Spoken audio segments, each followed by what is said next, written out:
Palm Sunday के लिए एक उपदेश। क्या आप उसके साथ रहेंगे? पिछले हफ्ते सुर्खियों में एक गंभीर खबर थी। श्रीमती सोनिया गांधी, जो हमारे देश के सार्वजनिक जीवन की एक कद्दावर हस्ती हैं, उन्हें अस्पताल में भर्ती कराया गया है। इसके बाद के कुछ घंटों में सोशल मीडिया और सार्वजनिक मंच दो हिस्सों में बंट गए। कुछ लोगों ने प्रार्थनाएं की और सच्ची चिंता जताई, वहीं दूसरे लोगों ने, और यही वो बात है जिस पर हर ईसाई को रुककर सोचना चाहिए, चौंकाने वाली क्रूरता और लगभग खुशी के साथ प्रतिक्रिया दी, मानो राजनीतिक असहमति ने मानवीय पीड़ा की सीधी साधी सच्चाई को ही मिटा दिया हो। क्या हम भूल गए हैं कि पीड़ा का क्या अर्थ होता है? भले ही हम किसी बात पर असहमत हों, लेकिन पीड़ा तो पीड़ा ही रहती है। ये किसी पार्टी का चुनाव चिन्ह नहीं पहनती। हमला करने से पहले ये हमारा वोटर कार्ड नहीं मांगती। और जिस सुसमाचार की घोषणा हम इस पाम संडे पर कर रहे हैं, वो हमें इस पीड़ा से मुंह मोड़ने की इजाजत नहीं देता। आज हम पवित्र सप्ताह यानी होली वीक की दहलीज पर खड़े हैं। वो सप्ताह जिसे कलीसिया महान सप्ताह कहती है। 2000 साल पहले दो जुलूस यरूशलेम में दाखिल हुए थे। पश्चिम की ओर से रोमन गवर्नर पिलातुस घोड़ों, कवच, तलवारों और साम्राज्य की पूरी शानो शौकत के साथ आया था। ये सत्ता का जुलूस था। वहीं पूर्व की ओर से यीशु आए थे। वे किसी युद्ध के घोड़े पर नहीं, बल्कि एक उधार के गधे पर सवार थे, जो बोझ ढोने वाला सबसे तुच्छ प्राणी माना जाता था।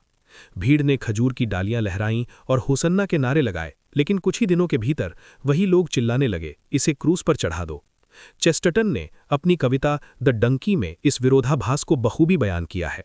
जब मछलियां हवा में उड़ती थीं और जंगल चलते फिरते थे और कांटों पर अंजीर उगते थे, कोई ऐसा पल जब चांद खून जैसा लाल हो गया था, तभी यकीनन मेरा जन्म हुआ था। मूर्खों, क्योंकि मेरा भी एक पल आया था, एक दूर का जोरदार और मीठा पल। मेरे कानों में जोरदार नारे गूंज रहे थे और मेरे पैरों के आगे खजूर की डालियां बिछी थीं। उस गधे को खुद पर शर्मिंदगी महसूस हो रही थी। वो खुद को तिरस्कृत और धरती का एक फटा पुराना बेगाना प्राणी समझ रहा था। फिर भी उस एक घंटे के लिए उसने महिमा के राजा को अपनी पीठ पर ढोया। आप और मैं भी अक्सर उस गधे जैसा ही महसूस करते हैं, छोटा, उपेक्षित और अपर्याप्त। फिर भी मसीह हमें चुनते हैं, ठीक हमारी इसी छोटेपन की अवस्था में, ताकि हम उनके प्रेम को उस दुनिया तक पहुंचा सकें जो सत्ता के जुलूसों को ज्यादा तरजीह देती है। उस क्रूस को देखिए जो हर वेदी के ऊपर टंगा होता है। ये पीड़ा का महिमा वंदन नहीं है।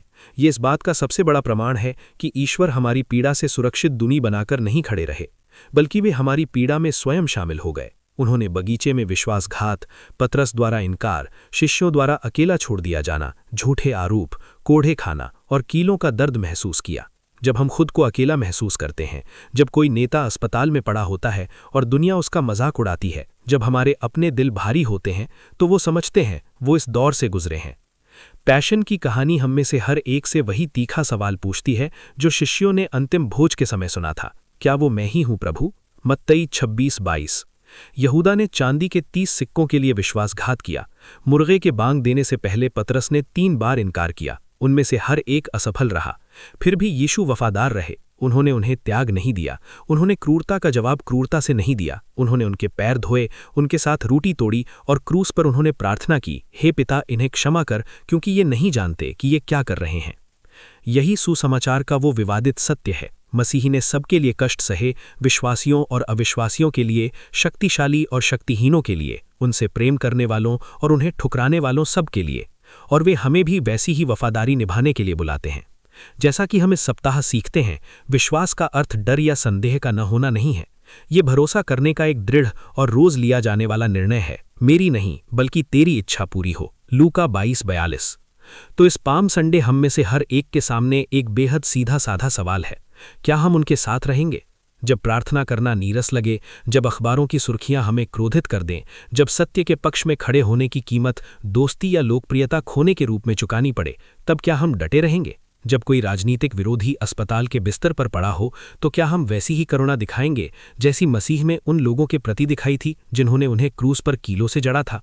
या फिर हम उस सत्ता की भीड़ में शामिल हो जाएंगे जो मजाक उड़ाती हुई आगे बढ़ जाती है? चेस्टरटन हमें एक और दृष्टांत सुनाते हैं जो सीधे तौर पर इस क्षण से जुड़ा है, बाढ़ का दृष्टांत। एक आधुनिक सुधारक सड़क के किनारे एक पुरानी बाढ़ देखता है और कहता है, मुझे इसका कोई उपयोग नजर नहीं आता, चलो इसे हटा देते हैं। तब एक अधिक बुद्धिमान व्यक्ति जवाब देता है, अगर तुम्हें इसका उपयोग नजर नहीं आता तो मैं तुम्हें इसे बिल्कुल भी हटाने नहीं दूंगा। जाओ और सोचो, फिर वापस आकर मुझे बताना कि तुम्हें इसका उद्देश्य समझ में आ गया है। इससे पहले कि हम दया भाव को नकार दें, इससे पहले कि हम दूसरों के दुख का मजाक उड़ाएं सिर्फ इसलिए क्योंकि वे दूसरी तरफ के हैं, हमारे लिए ये पूछना बेहतर होगा, आखिर क्यों चर्च ने 2000 सालों से यहां तक कि अपने दुश्मनों के प्रति भी करुणा दिखाने पर जोर दिया है? क्योंकि वो सीमा उसी ने बनाई थी जो सलीब पर लटका था। अगर हम उसे हटा दें तो हम ज्यादा आजाद नहीं होते, बल्कि हम और भी ज्यादा क्रूर हो जाते हैं। इस पवित्र सप्ताह के दौरान चर्च हमें सिर्फ तमाशबीन बनकर रहने का न्योता नहीं देता, वे हमें मसीही के साथ उस राह पर चलने का न्योता देता है। मॉन्डी थर्सडे के दिन हम उन्हें दूसरों के पैर धोते हुए देखेंगे।